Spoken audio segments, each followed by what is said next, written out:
Pause in alignment.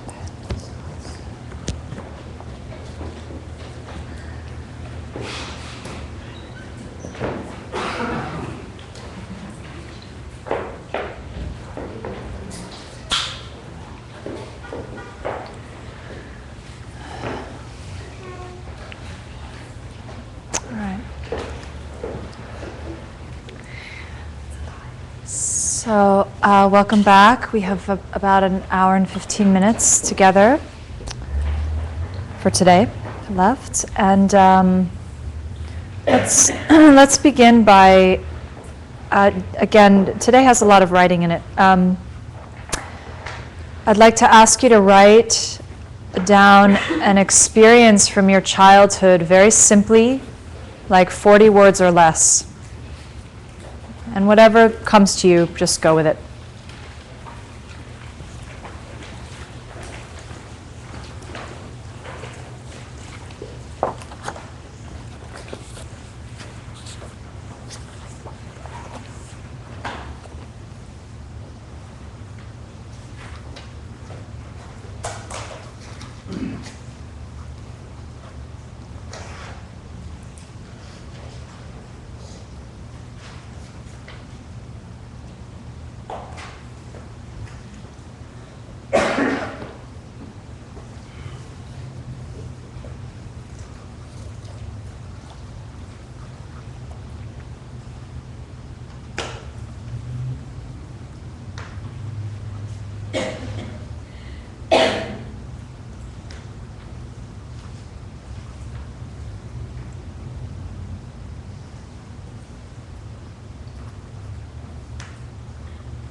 When you're finished, whenever that is, just close your eyes and rest with that for a moment.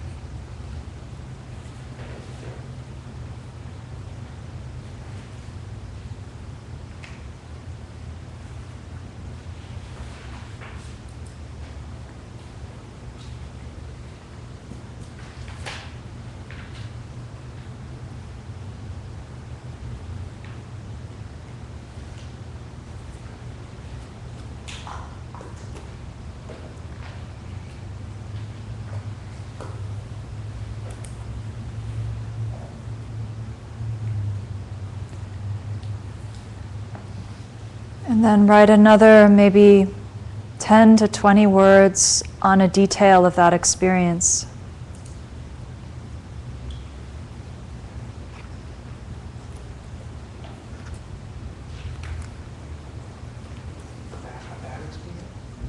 On a detail of that particular experience that you wrote. Zoom in.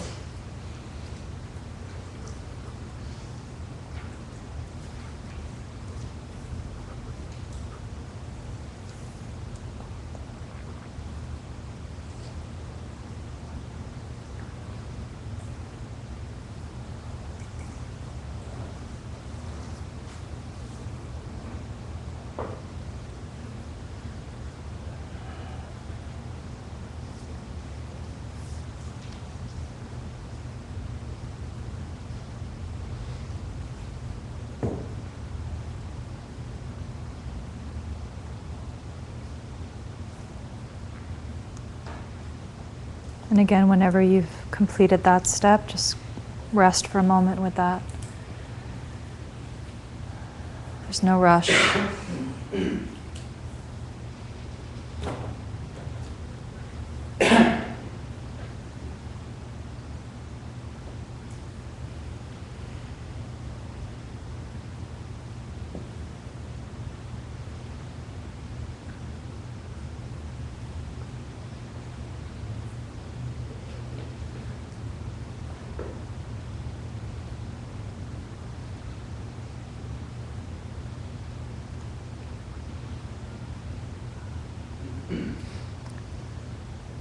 And then this time go in and write from a detail of your internal self in that experience, something that's inner in that experience.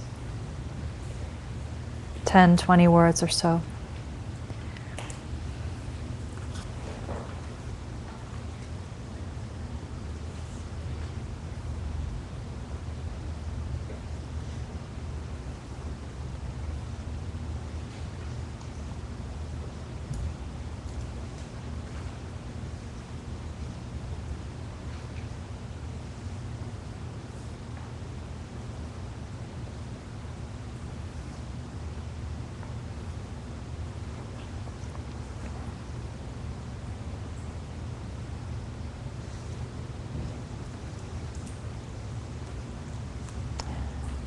And again, let yourself rest after you've completed that in silence for a bit.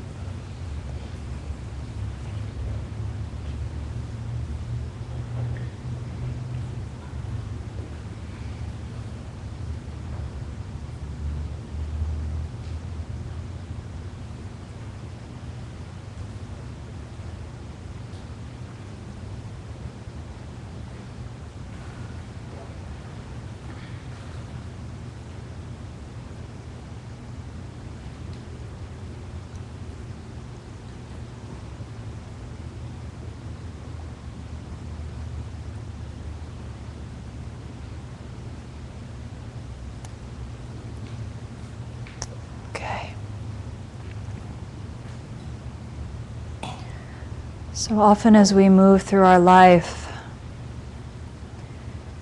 we feel as if we're moving forwards in time. And so much of what we aspire to, or our sense of vision, and the visionary quality is moving forward towards something that will be in the future. And I'd like to offer the consideration that it might be possible that you have already had every experience. It has already happened to you. And that it might be through opening experience that you have already had that you may discover, quote unquote, new experience or experience in the future. That might appear as if you are having experience in the future or moving forward. It's just a thought to think about, because so often in our mind we posit the thing will happen later, the thing that we're looking for or going for, the quality we wish to bring to ourselves, whatever it is in your life that you feel is not yet present, whatever it is that keeps you dissatisfied, from great dissatisfaction to the slightest frustration. The thought is, it will be later that I will accomplish or complete. And I feel like if it could be forward, why couldn't it as equally be back? And when I consider that in my mind, I feel an abundance that I didn't feel before. It's just a possibility, it's just a play. It's not to say that you might not have new experiences that you've never, quote unquote, had before. But could it be that the potential is already there? So one of the qualities of an awakened mind, one of the qualities that the Lam Rim brings us into a possibility for, is that we transcend time.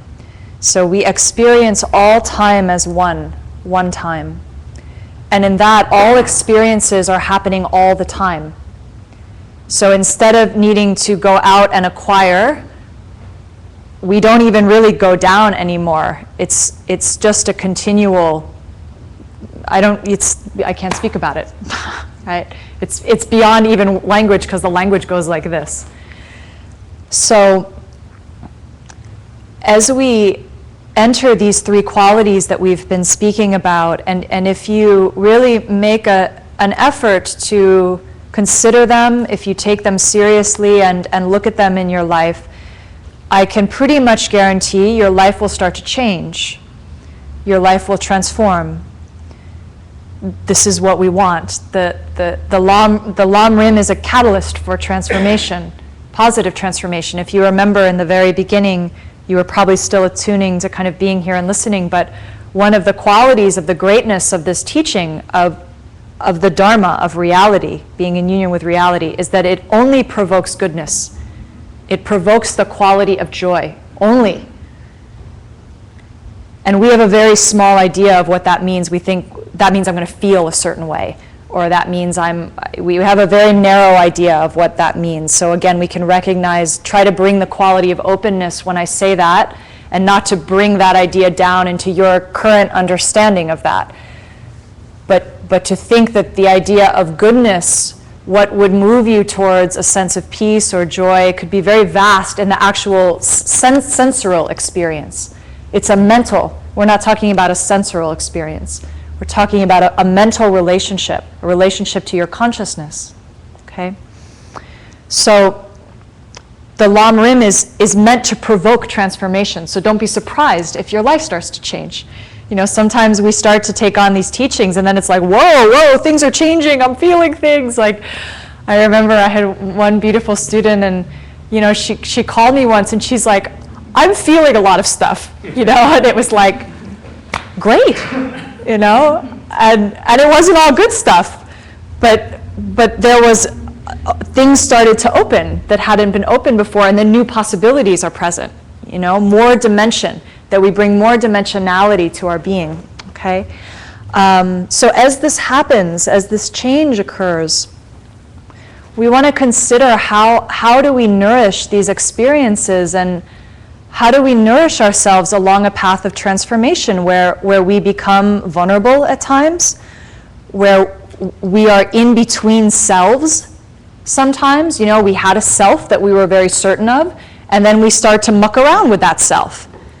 And then maybe we're not so comfortable as we're mucking around and a new self is forming, right? So how can we create a space, a container for ourselves where we feel taken care of? And only we can do that for ourselves. We can't expect other people to do that for us. They may, and that's always wonderful when people provide a model of nourishment for you. But we're empowered to nourish ourselves. So I just wanted to tell you a few stories about holding experience, because more and more I feel like it's a very, very important part of entering into a dialogue with your own being, of entering into a dialogue with your consciousness. And as you start to have, I shouldn't say start, as you continue to have, because you've already had numerous experiences that have transformed you. But what will start to happen is that you will become more conscious of them as they occur. And then you will be more and more discerning about how you want to move them. So all we're going to talk about now for the next hour is still within discernment. So we're just kind of opening out into this quality of discernment. And I think how you hold experiences is part of discerning. So the first story is a short one, and it is told in an essay by Mary Starks Whitehouse, who is one of the, or not one of, sort of is the founder of Authentic Movement. And she's talking about how she was watching two parents with their young child. And the parents were walking along and talking. And the child was, as children do, sort of skipping and, you know, doing whatever in its worlds, in the child world. And skipped ahead of the parents, and the parents were in their conversation. And the child sat down and then sat there for a while as the parents came. And then when the parents came, the child said, look at me sitting. It's just a simple thing. But this child was having this profound experience, this awareness, this full awareness of what she was doing. She was sitting, and it was like, look at this. Do you see me sitting? Does everyone else see what I'm doing? You know? And so this is a small thing, and it points to two things for me, and I'm sure you'll find many other things in it. One is that sometimes we do this judgment thing, again, the opposite of openness, and we judge our experience and we say that experience was really important, and that experience was not. That experience was a waste. That's very violent, I think, to our own being, to say that there are things that happened in our life that were not useful for us. That's a whole wasted part of your life, right? it closes us down to say, well, I'm going to hold this up. This was meaningful, but all that other stuff, that was not so meaningful. And then we practice pride. We practice pride over our own experience, where we say, well, this part of my experience is better than that part. Okay? So I suggest that there's a possibility to be with one's continual evolving experience where there's an equanimity of presence to your experience. Which is not to say that then there's not discernment within your experience, where there are certain experiences that you go, that is really moving me towards something. And this is maybe moving me away, but I can discern from both of those spaces. They both are giving me something. There's never a space where you're not being offered something, unless you decide that you're not being offered something. And that's a decision you make, not that your experience is making for you, okay? So to see that in the most simple daily things, I think a lot of us sometimes are holding out for like the moment, whatever the moment is. And I don't know what it is for you. The moment the person arrives, or the moment the job arrives, or the moment the realization arrives, or the moment the car arrives, I don't know, the moment your favorite jeans finally arrive in the mail, whatever it is, the moment. And you're holding that moment that I'm going towards is going to be better than every other moment. And then you miss all these other moments that are like, I'm just sitting here. And that's fantastic, right? Could be. The other thing I want to point out about that story is the importance of being witnessed, the importance of inviting others to witness you in your experience. And that it's meaningful. We feel our experience more deeply when we share it with others. And I think we know this, but I don't know if we take as much advantage of it as we could. So there might be times where you need to ask for a witness of your experience. And that's vulnerable to do sometimes, but to find the right person to come and say, would you see me sitting? Do you see me sitting? It gives you some validity when that happens.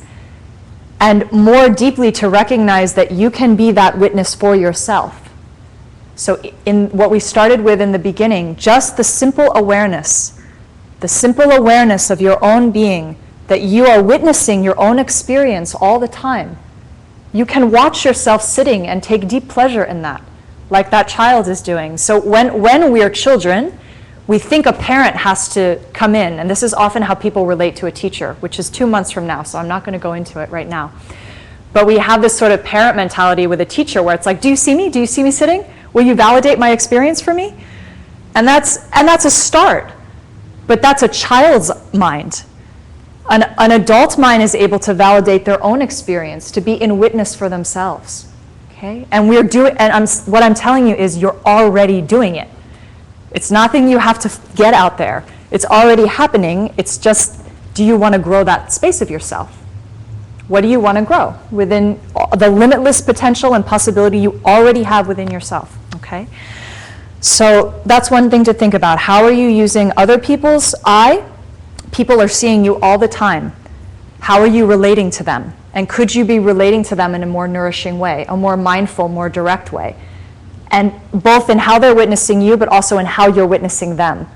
Are you holding space for their experience? Or are you running them over with your experience all the time? And how are you doing it for yourself? The second story is a bit more, is speaking towards an experience that's maybe could appear more extreme. But again, it sort of depends on the person's relationship to it. So I have a friend, this is a personal story, but it was an amazing teaching for me. I have a friend who is actually flying in right now. His name is Darius, and he lives in Alaska. And he lives in a very small town in Alaska. There's 40 people. It's a small island in Alaska. 40 people on the island. And he runs the local bakery, and he takes the tickets for the water plane, and he's the janitor at like the local school. It's sort of like everyone in that town has to do like 7 things to try to, I could tell you a lot about Darius' town, but this is the story I want to tell you. So Darius told me once, this was years ago now, maybe 7 or 8 years ago now, This was right when I was first kind of really getting to know him. And he mentioned in conversation that he had gone hunting. I can't remember why this came up, but he mentioned that he had gone hunting and had killed a deer. Now, I've never gone hunting, and therefore I've just never killed a deer. And certainly not intentionally like that. So I was sort of like, whoa, okay. And I asked him, we were in the hallway in the middle of like, in between meetings and rehearsals and stuff like that, and I just said, so, what was that like? And he said, I'll tell you about it sometime. And I totally forgot about it. It just sort of went out and the day went on, right? About 5 or 6 months later, he called me and he said, I'd like to share something with you. Do you have some time? And I said, okay. I'm a very, very busy person, but I'll try to find time. And so I went and met him for a lunchtime. And he took me to a rural place, as rural as we could get in Valencia. We were at CalArts at the time. And so we were in this sort of park area, but very trees and very nature. And he sat me down, and he proceeded to go through this ritual. And he'd made this particular tea, so we spent some time drinking tea. And then he sort of did this smudging thing and asked me to smudge him.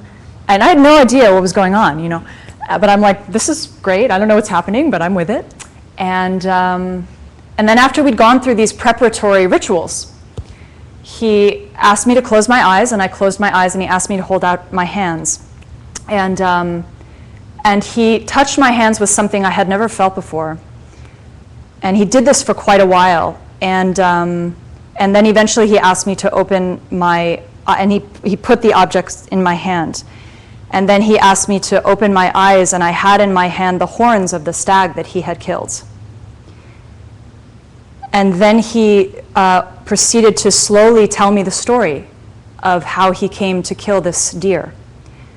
And this was the first time he had killed anything, and in this way. And he told me about how he had been taught to hunt, and how the person who had taught him explained to him that when you meet the deer that you are to kill, the deer will let you know. And the deer will make an agreement with you. And he talked me through this process of how he was waiting, and how this deer came, and how the deer eventually sort of stayed and looked at him for a while, and then actually bowed its head to him and waited. And it was a very moving, very overwhelming experience. And and then we sort of we wrapped things up, and then we went on with our day.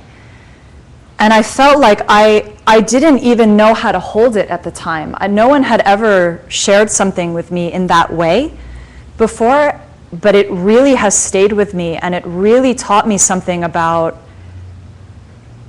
what one can do to deepen an experience for themselves. I mean, this is something that had happened for him years, 7 or 8 years before, so now we're talking 16 years ago.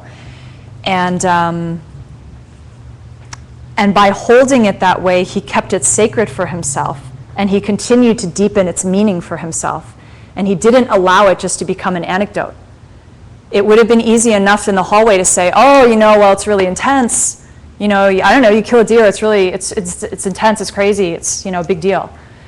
And then it's over, right? And then the experience is left at that shallowness. So, or he could have done more. He could have taken me on a 2-week trip to Alaska and taught me how to hunt or something, I mean, it's sort of what do you feel you need within the means you have to keep your experience meaningful? We're so quick to publish everything right now. I find it really disgraceful, personally. It's all experience somehow is immediately worth publishing. And there's an immediate decision about it. You go on Facebook, you like it or you don't like it. That's the judgment. There's no discernment. It's just like it, don't like it, and then it's gone.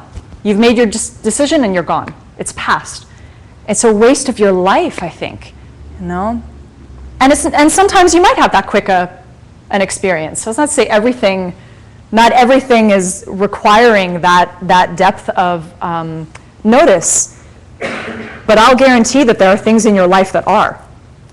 And the more you can open those experiences, the more the necessity or the voraciousness to constantly get new experience might start to settle. Because even if you've had one, and all of you have had at least one, because you've been born, you've had one unbelievable mind-blowing experience in your life. You came out of a womb. You may not remember it, but it's there. It is in your body. And that experience totally reoriented your entire life, right? So that's all you need. You could just go into that forever. You'd find everything. So just thinking about how we can hold space for ourselves. I don't know how skilled we all are at really asking that of ourselves, and honoring that some things are private. Not everything is for everyone all the time. Not everything is for everyone all the time. And some things are only for you, and maybe only for you some of the time. And some experiences, as I was speaking about before, are not even for you because you're not even there. They are secret even to yourself. So, when we write this thing from our childhood, part of me wanted to ask, did that really happen? Is that what really happened? I mean, who knows, right? Then we decide that's what happened. So to also recognize we can go back into experience and we can change what happened by the way we remember it, by the way we look at it.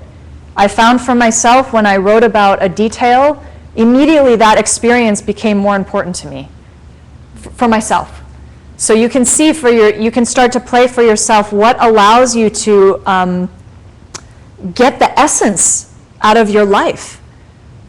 Is it writing about it? Is it meditating about it? Is it going, and each experience might dictate something different. So like for Darius, that experience required him to create a certain ritual in order to share it.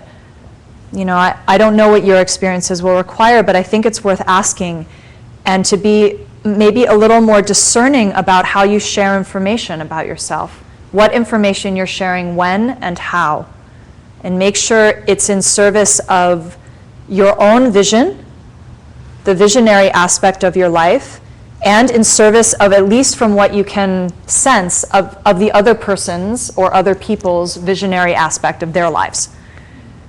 Sometimes we feel really ready to share an experience and the person that we're with is really not ready to receive it. Have you had that? And then it's sort of like you feel cheap or something, or it's such a horrible feeling. No, it's like, you share something really deep and they're like, yeah, that's great, I have to make a phone call. And it's sort of like, oh, okay, that's not their fault. It's not their fault. You just have to really sense, and sometimes you have to say, I'm asking something of you, with things that are really, that you really want to make space for, okay? So just thinking about those things. Yeah. Our lives are not about entertaining the other people that we're with, just passing off information. Yeah. The last thing I want to say about this before I move on is that in relationship to that sort of thumbs up, thumbs down Facebook thing, there are a lot of experiences, at least in my day, I would say like the majority of my experiences, that I don't really know what to think about them right away. And sometimes I don't know what to think about them for months. And there are certain experiences that I can think of in my life that I don't entirely know how to hold them for years. They go somewhere and they're cooking, So to try to sense that out for yourself, to intuit when something comes in, what it's required, what does it need to grow to its fullest? How long does it want to cook in there before it's shared? And to know that it's okay to not have a point of view immediately on what's happened to you. Just an option. I just think we're supposed to think that we know what it is or what it means or have some grand statement about everything right away. And I don't think you have to, and I think that's the quality of openness in relationship to experience. To say something happened and I don't know. I don't know what that means yet. Maybe I don't even know if something happened. I don't even know. That at least creates the possibility, and maybe to think about things that you're labeling as negative experience or as experience that's not so useful or wasteful or things that you want to push away. You might play with going back and relabeling them as experiences that you don't know about yet, because at least that creates a space. To think about the things that maybe were really hard in your life that you're doing that with, and saying, well, instead of doing that, I'm just going to go, I don't really know what happened to me there.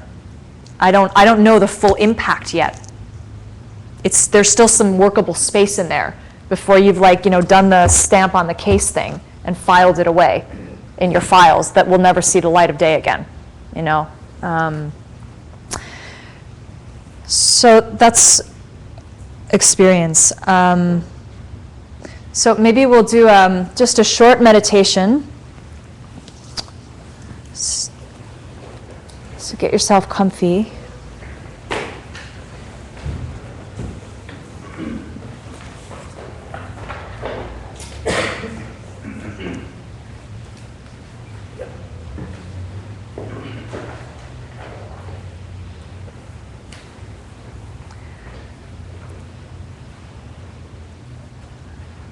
So I'd like you to open up the file on an experience that for you was deeply meaningful, that you felt changed you in some way. And trust that whatever opens is the one you should be working with.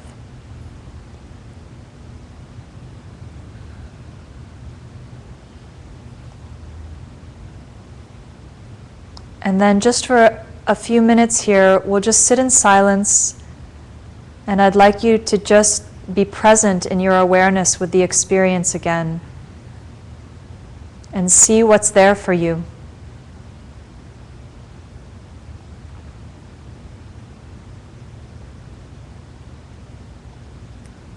And allow yourself the possibility of being more deeply nourished by it.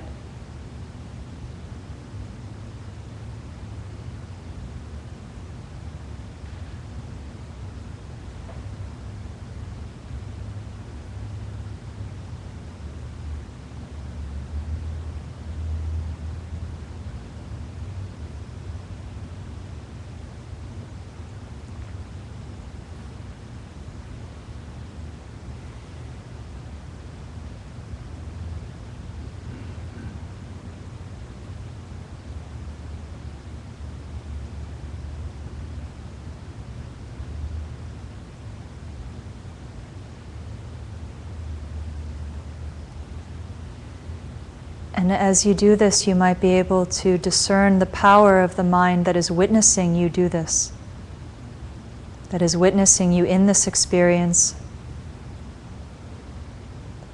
both the present experience and the past experience simultaneously.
And before you close the file, just note for yourself what it is that you would like to hold here with you from this. What are you offering yourself that you might move into your vision?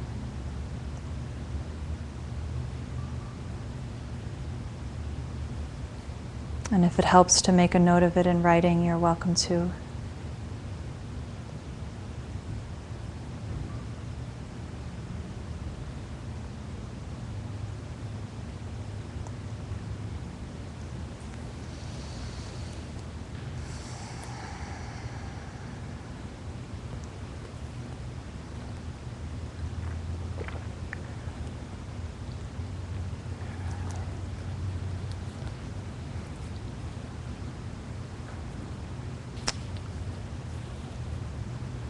Okay.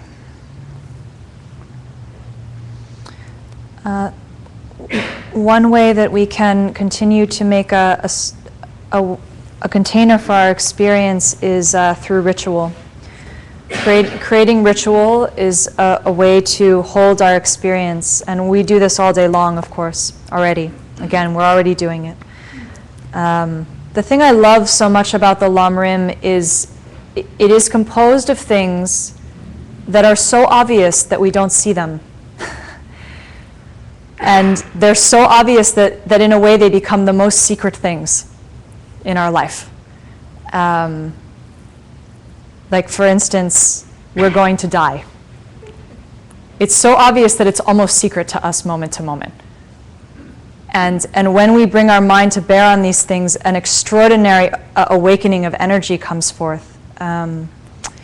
So ritual helps this. It helps bring up this energy and allows us to see things more clearly.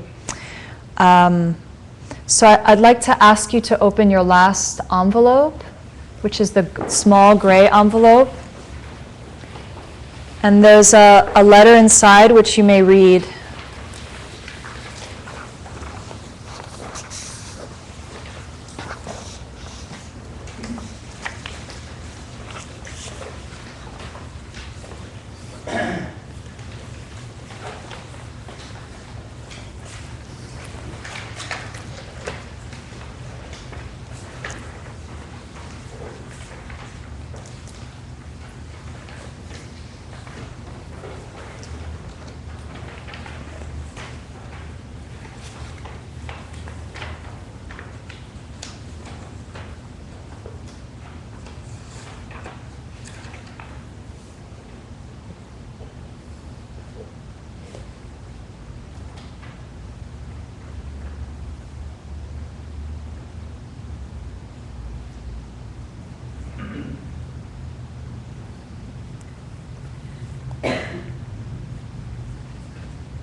And again, I would ask when you're done reading, just take some time to take in the image.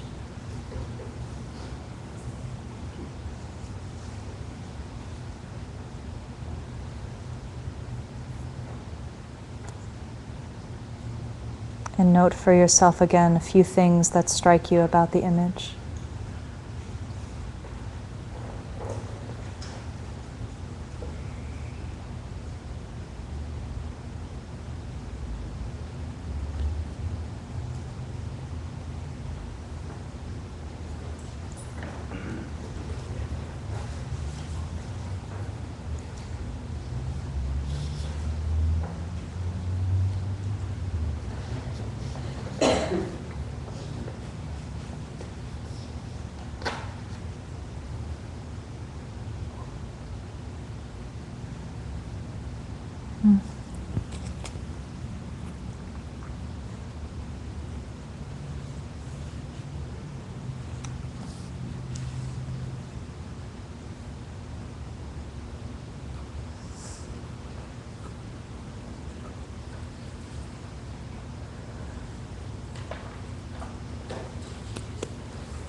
So this is an image by Vincent van Gogh and a letter, one of his letters to his brother. And I just noticed, which I'm very moved by at the moment, so I have to say it because I really didn't notice this, that he's in the same gesture that Jesus is in the other image. I chose them and I didn't see it before. It's beautiful. That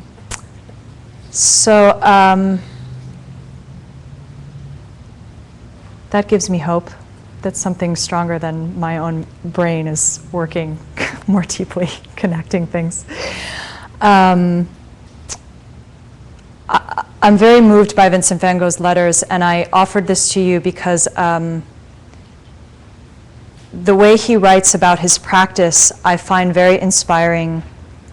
It's very direct, it's very human, it's incredibly loving. He speaks very simply to his brother in his letters about what he's doing and very directly, and most often he talks about the immensity of repetition that he's doing with the figures that he's drawing and painting. And this is a ritual for practice, creates a container for an experience. The longer that you stay with an object, the more you draw your mind over an object, the more deeply you come to know it, of course. And if you're only drawing your mind over the object, which you could say is a part of discernment, like you're discerning that you're going to stay with this object over and over. If you're not paying attention to the quality of the attention, if you don't have the vision, a beautiful intention that's moving forward, then you might be drawing over and over something that's very harmful. We do this often with people that we're angry with. We spend a lot of time drawing their image over and over in our mind. Asshole, asshole, asshole, asshole, asshole, again and again and again and again, right? And again, I just ask, is that, well, we all know how it goes. Is that what we wish to be enacting for ourselves? You know, no one else is doing that to us. So what do we wish to be drawing? We are constantly drawing images in our mind. Constantly. What are we drawing and with what quality are we watching them? And you can tell Vincent has this love for his subjects so much, the way he carefully studies them. And I find it so moving here that as he talks about his practice, he talks about that he's learned this new thing to measure and to see and what to look for. So as you go through your practice, as you practice your discernment, you grow more powerful in what you're looking for, and you grow more skilled in that, and therefore you're able to see it more and more quickly. And through this, he says, what seemed utterly impossible to me before is slowly becoming possible now. That statement is so amazing. What was impossible is now slowly becoming possible, right? And he's witnessing this in his own self through his practice. And then I'm so moved by this is not the last line of the letter, actually. The letter goes on much longer, but I just cut it off for now. But I no longer stand helpless before nature like I used to. So in his participation with his practice, in his very direct willingness to encounter others and to work on his painting, he feels like he's able to participate in nature instead of having nature like throw up on him. He's actually moving forward and enacting and practicing with it. And this gives him some power and some strength. So I think it's I chose this image both because now I chose that image because that gesture is still here. But when I first chose this image, I chose it because of the kind of the simple workman quality of it. And I think that's an important thing to remember about our practice. You know, sometimes we don't engage with things that we'd like to move towards because there's a sort of fear like we're going to encounter failure. And I would say if you're not encountering failure, you're not actually doing a practice. You don't have any practice. It's implied. If you're going to transform, then a sense of failure, which is basically all failure is that you drop your illusion of the thing you thought you were that you were never actually that thing to begin with. And then often we call it failure. But actually, you're just meeting reality. So failure is a really, really exciting experience. It means you're coming into direct contact with your own reality. And that's the awakened mind. That's coming into contact with the awakened mind, okay? So this kind of direct hands-on approach of shaping our reality really moved me about this image. There's a quote on the back by Jay Tsongkhapa, who's the founder of our lineage, and certainly one of the greatest authors of Lamrims. He's written numerous Lamrims, all very beautiful and profound. So he says, do not devote yourself to just piling up words in great number without first committing yourself to practice. So I find this very beautiful because it's offering that until you understand how to practice, you'll have no use for all of this information that comes in. So again, this is why this preliminary consideration of these three qualities is so dire. If you have a sense of how to practice in your life, of how to work with these qualities, then you can get information,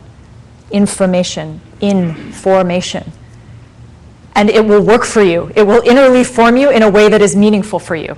If you don't, it'll be information like we usually think of information, where it just goes in one ear and out the other, okay?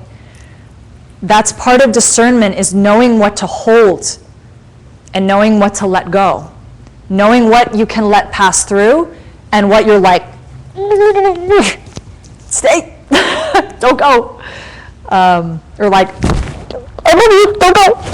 Other things you're like, that's good, fine, you know. And we're doing that constantly throughout our day. Not everything needs to be taken in and pressed down so deeply, but some things do, okay? Some things are, and I cannot tell you what those things are for yourself. It would be totally condescending of me to sit up here and say, this is really, really important. You should really think about this. Because maybe this is not important to you. Fine. But what is important to you? That's the better question. Is what teachings are you getting that you want to hold onto, that are really moving your life? Okay? And do that. So I want to tell you one last story before we close here. And this is a story about practice. Because in a way, I think in some sense we all know what a practice is. And you wrote down in the beginning some things that you're practicing, so already you have some ideas about it, right? About what a practice means. But I find this a very powerful story. This is a more traditional story. And it's about one of the teachers in the lineage, Dromtonpa. And I also want to tell this story because Dromtonpa was a layman, and almost all of the teachers in the lineage are monastics, except for Dromtonpa. And Dromtonpa was actually the teacher that Atisha, who wrote the first Lamrim, chose to pass all his teachings off to. And they say that he knew the monastic code better than the monastics. So I personally am inspired, just in terms of, again, those of you that may be studying Buddhism more strictly in terms of the lineage, to recognize that one of the strongest teachers in the lineage is a layperson and was teaching the monastics. So the next person in the lineage is a monastic that Dromtonpa taught, okay? So here's the story. So Dromtonpa is at the monastery where he's teaching as a layperson, and he sees this monastic, and the monastic is making circumambulations around the stupa. Do you guys all know what that is? Where you make these like prostrations and you circle. It's these outer rituals. So he's making his prostrations and he's circling, and Dromtonpa is watching him.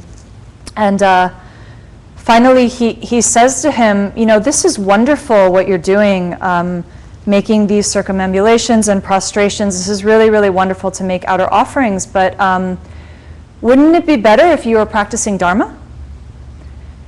And the guy's sort of like, okay. So then he goes and he starts to study a lot of scripture. And he learns all of the great books, and he does all of the recitations and is reciting prayers every day and doing mantras every day. And after a while, Dromtonpa encounters him again, and he tells Dromtonpa what he's been doing. And Dromtonpa says, well, that's really extraordinary. It's very, very good to study the scriptures and know all these texts like that, but don't you think it would be a better use of your time to practice Dharma? And again, the man is a little bit befuddled, but he decides that he's going to go learn meditation. So he goes and he learns how to meditate, and he becomes a great master of meditation. And he goes on all these long retreats, 3-year retreats and so forth. And finally, after years, he comes back and sees Dromtonpa, and he tells him what he's been doing. And Dromtonpa says, well, that's extraordinary. It's extremely rare to have the ability to go on these long retreats, and it's so wonderful to be able to focus your mind like that. That's really great. But again, I ask you, don't you think it would be more beneficial if you were practicing Dharma? And finally, the man says, I don't know what are you talking about? What is practicing Dharma? And Dromtonpa says, well, quite simply, it's giving up hope on this world and developing true love in your heart. And so this sense, so this needs a little unpacking. Giving up hope of this world, this is relating to this quality of openness, to give up on the constant grasping, the kind of constant recessing back to what we know, and putting all our efforts into working for the current self that we understand, serving the current vision that we understand. And when he says developing true love in your heart, if we were to let go of that self, then we would be truly connected to other people. That self, the self that we're serving in the world, the worldly self, is separated from other people. The self that is free of that self is a self that is in love with other beings, a self that is able to give and to receive love very directly. That's the only thing it means to practice Dharma. So I find this a very inspiring story, because I think many of us have ideas of what it is to be a spiritual practitioner, and this just sort of cuts them all. Now, he's not saying, at no point in the story does he say, don't do any of those things. He says, those are all great things. Great, make outer offerings, but it'd be good if you were practicing Dharma while you did that. It would be good if you were actually dealing with yourself, right? Like in my dream, I have a real situation here. There's a real self to be dealing with. And most of the time we're like not dealing with that. And we do all these outer actions.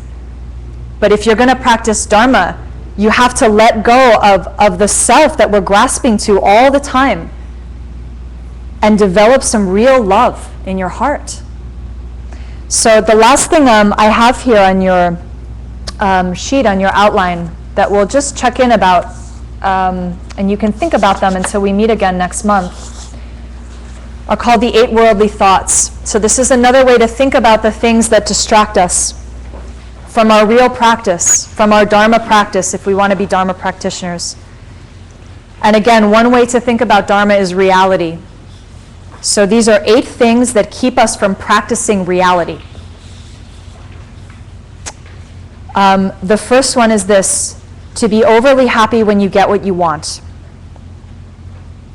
So what does this mean, to be overly happy? This means that it's taking up a lot of your time in your mind. So you're constantly thinking about what you want and like turning it over in your mind when you get it. So again, you're sort of like massaging the self that you currently have. And then the opposite of that is that you're massaging your unhappiness when you don't get what you want. Okay?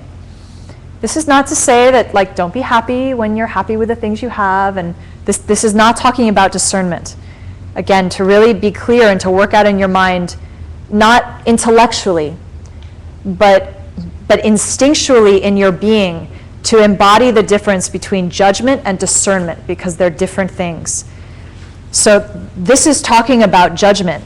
that you're constantly spending time in judgment that's related to your current self and is separating you. I'm really, really happy that I have what I want because then I don't have the things that I don't want. I'm working on this judgment all the time, separating. This obviously also has to do with the sense of material goods. So this also relates to the misperception that if you were able to bring things in this way, it would satisfy you. So if I got the things I wanted, I would be happy. And if I got rid of the things that I didn't want, I would be happy. And I think we've all probably in this room tried this long enough. The young ones may need a little bit more time. But I think most of us have tried it all long enough to know that's not really working. There's a reason why. Overly happy when you feel good. So now this is talking about sensual pleasure, that you're wasting your time seeking a sensual sense of feeling good and trying to avoid a sensual sense of feeling bad. That it's taking up your mind, this growing, this self.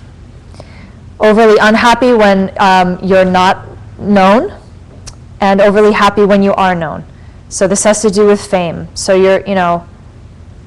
all of these things you can look and you see they're all ways that we victimize ourselves. So I'm only going to feel good about myself when 80 of my friends have put thumbs up on my Facebook page. Then I'm going to feel good about myself. And I'm going to really turn that over in my mind and go, did you see how many people were on my Facebook page? I'll Facebook other people about my Facebook page. That process of just constantly spending your time dealing with a self that is not going in your vision, actually.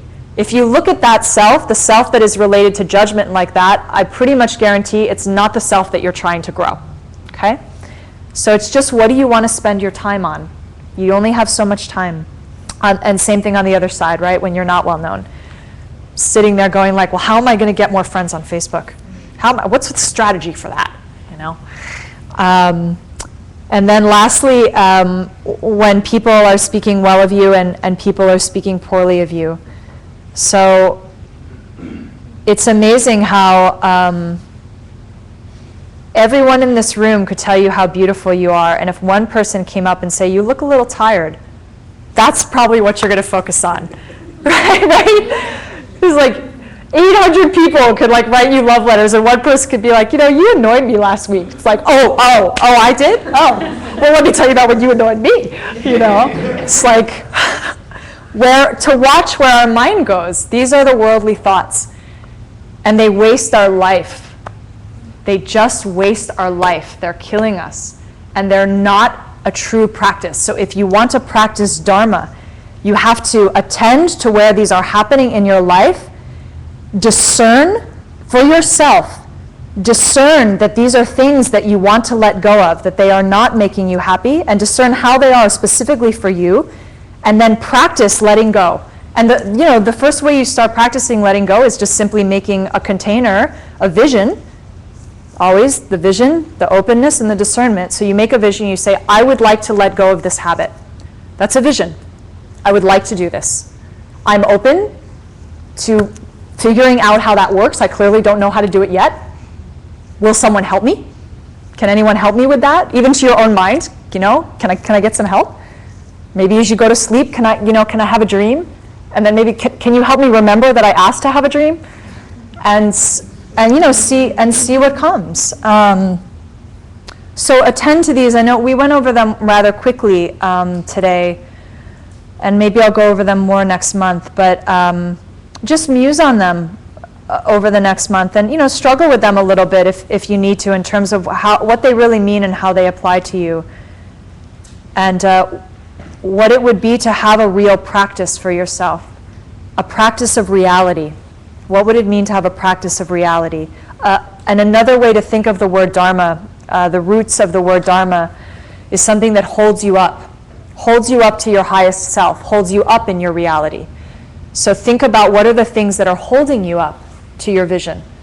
That's practicing Dharma. If not, you're practicing something else, and I don't know what that is. So you could have all kinds of outer shows, and and we do this, and I say this particularly right now to the people who have, quote unquote, deep practices, or really strong spiritual practices. Are you practicing Dharma? Or are you just practicing the 8 worldly thoughts through your spiritual practice? Because it doesn't matter how many meditations you do, how many mantras you do, what matters is the quality of your attention, the quality of your mind. Where is your vision? Where is your openness? And where is your discernment in there? Okay? So for the next 10 minutes, I'd like to take some time to just sort of decompress a bit and give you a little time to write. So we can take about 4 or 5 minutes to write. And I invite you to write on one of 2 topics or both if you wish. Again, to go back to what you're practicing and what you might like to practice moving forward. And particularly to try to identify at least one thing. And again, a list of 1 is plenty, because that's probably the most we can hold in our mind as we move forward. One thing that you really want to enact and embody for yourself as you leave this room to carry for you. Okay?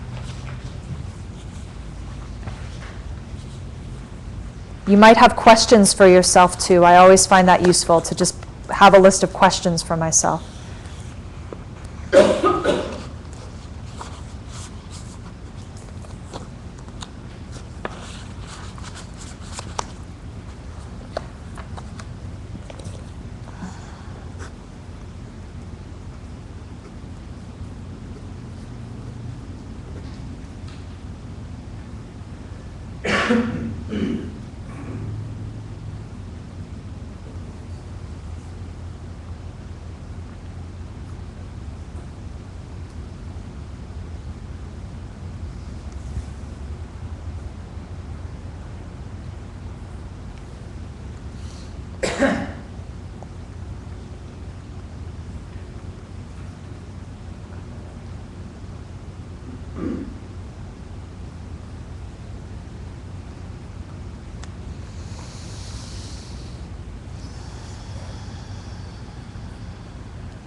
One more minute here.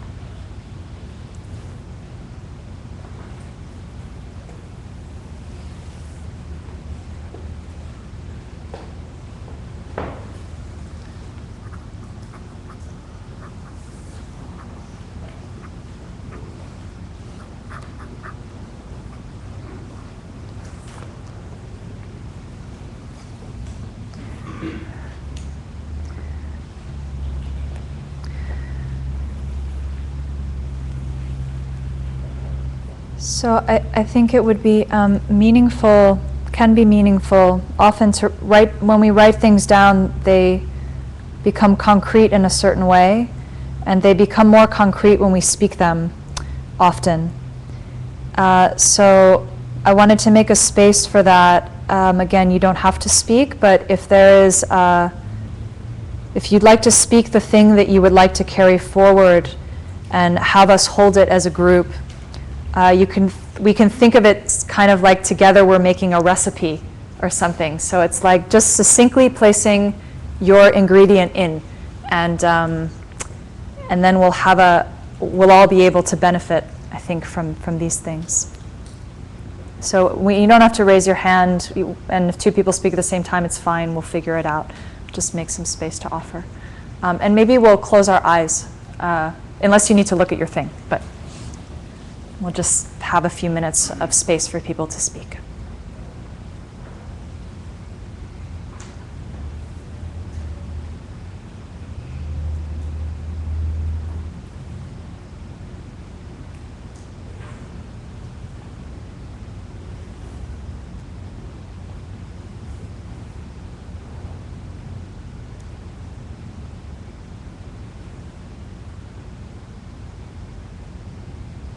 I want my questions to be freedoms, not burdens on peace.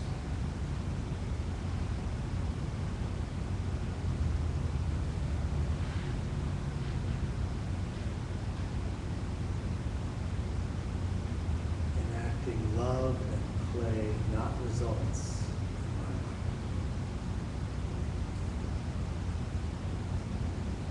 Getting myself out of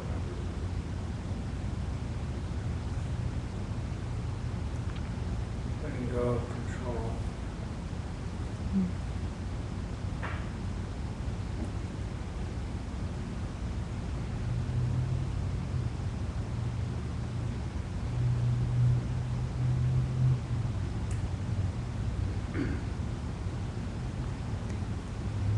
Finding more ways to encourage myself and fewer ways to limit myself.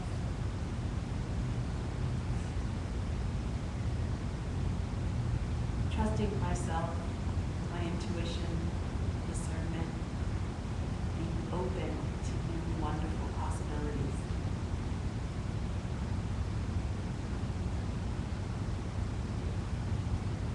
Eating the right amount at the right time.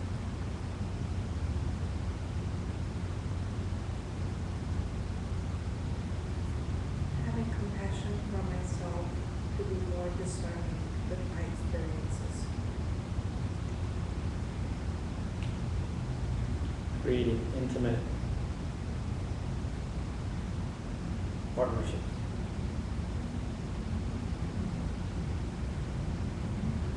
The art of love, unconditional, unattached, unvalidated.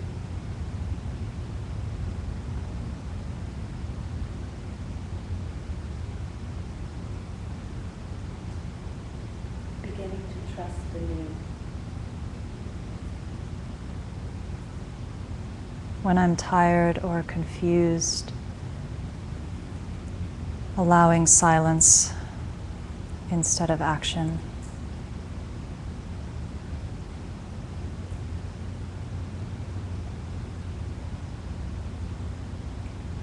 Being aware of judgments in the moment instead of dealing with the aftermath.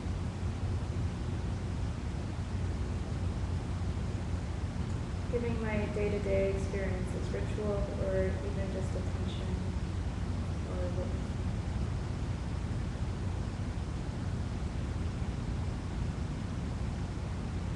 Honoring and practicing my art.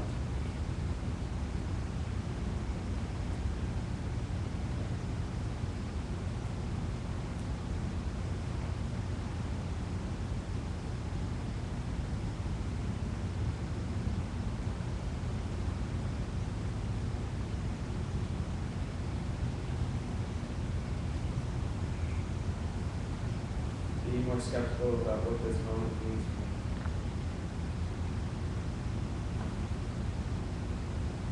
Letting go of each moment as it passes.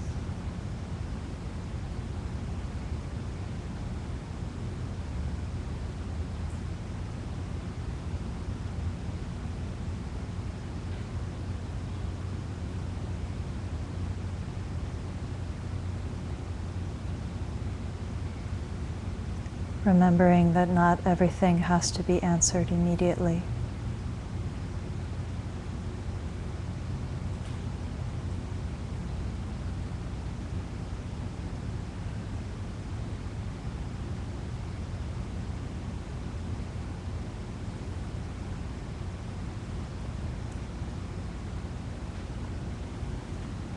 Take one more minute here.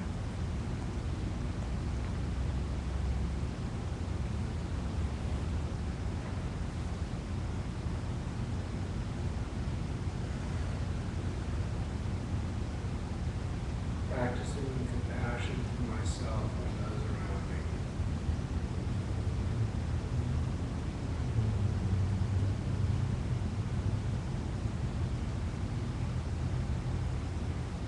Enjoying the humor of the irony or gravity.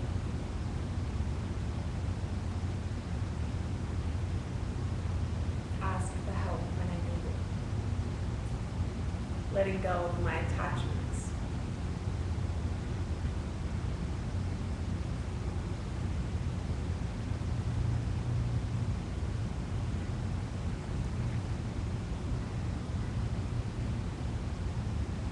Not to feed every experience through the mechanism of my self-worth.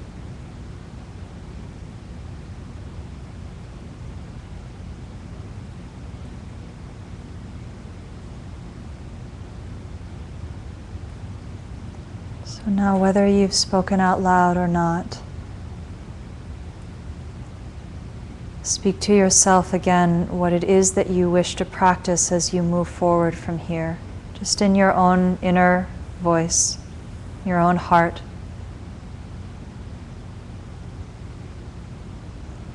See that you've created a vision for yourself. Invite a sense of openness to be able to enact that vision, and trust your discernment that what you've chosen is in your best interests, and therefore in the interests of all other beings. And whatever passion or drive is there, feel that. Make that firm within yourself.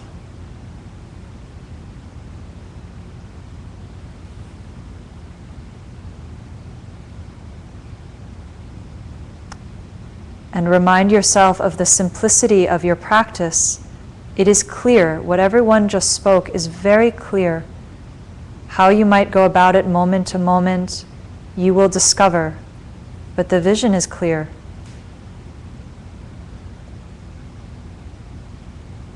Feel compassion for yourself in your efforts to do these things.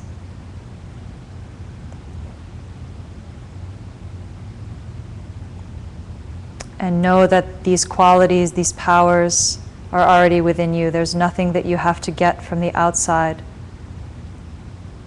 Just simply allowing the witness and the awareness in yourself to look more at whatever it is you just spoke at or towards than to the other things you might be looking at in your life.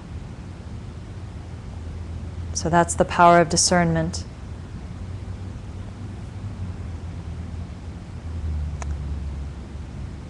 And finally, make a dedication in your heart that all of your time here today, your very very precious time that you've spent here and we've spent together, that it be useful and meaningful for yourself and other beings as you move forward. So dedicate the efforts that you've made here to this future, the self that is not yet known, that it might be nourished by today deeply, profoundly, and therefore nourish all others through your presence.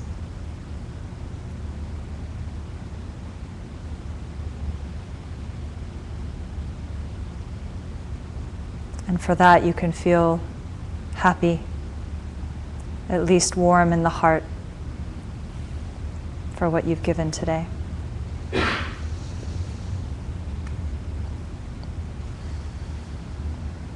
Okay.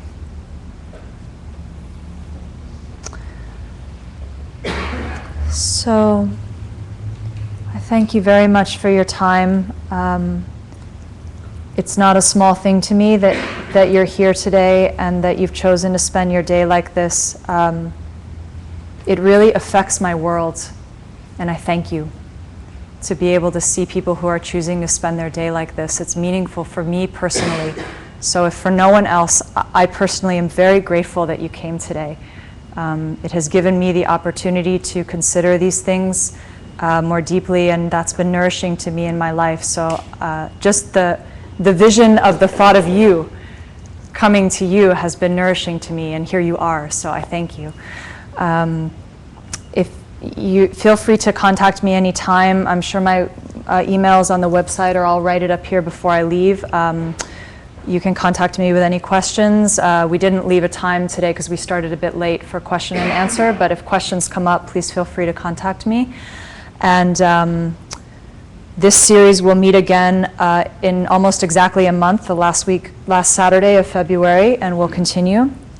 I think you all have a sense of what you might be able to move into as you go forward, so now it's your choice how much you want to take this and go with it. I will offer that, again, along this sense of how you want to hold your experience and discernment, that you think about how you want to talk about today with other people, and that's all. Just think about how and when you might want to share what happened for you today.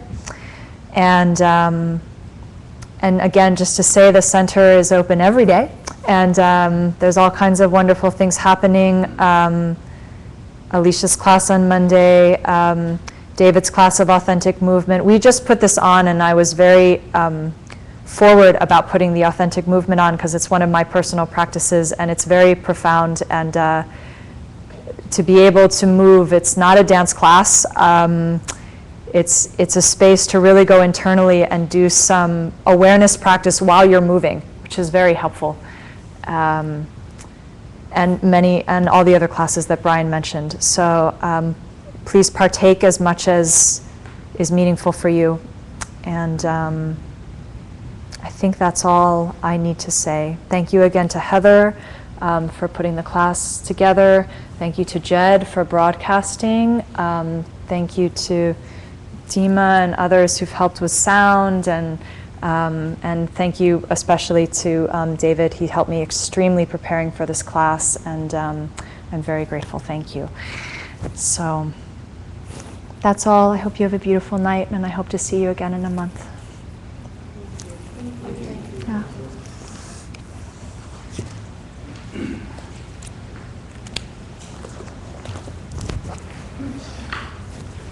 Bye everyone online. Bye Sal. Love you.